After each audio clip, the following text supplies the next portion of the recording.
నమస్కారం. నా పేరు శ్రీరామ్ శర్మ. రేషన్ కార్డు ఉన్నవాళ్ళు Aadhaar card bank account link చేసుకోవాలి. ఎల్పిజి గ్యాస్ కన్జ్యూమర్స్ వాళ్ళ బ్యాంక్ అకౌంటు రేషన్ కార్డు తొందరగా లింక్ చేసుకోవాలి. మొబైల్ నెంబర్ అప్డేట్ చేసుకొని ఉండాల్సింది.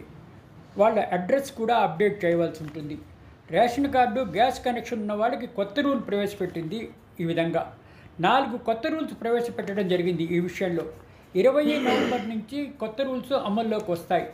బ్యాంక్ అకౌంట్ లింక్ చేయాలి. ఎట్టి పరిస్థితుల్లోనూ ఒక ఫ్యామిలీకి ఒకే రేషన్ కార్డు ఆధార్తో ఈకేవైసీ లింక్ ఉంటుంది.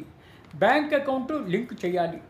ఓటీపీ వెరిఫికేషన్ వస్తుంది. రిజిస్టర్డ్ మొబైల్ నెంబర్కి డిజిటల్ రేషన్ కార్డు ఉంటుంది. 1000 క్యాష్ బెనిఫిట్తో ఉంటాయి. ఫుడ్ గ్రెయిన్స్ కోటా పెంచడం జరిగింది. 25 కిలోలు వీటు, 25 కిలోల రైసు ఉంటాయి.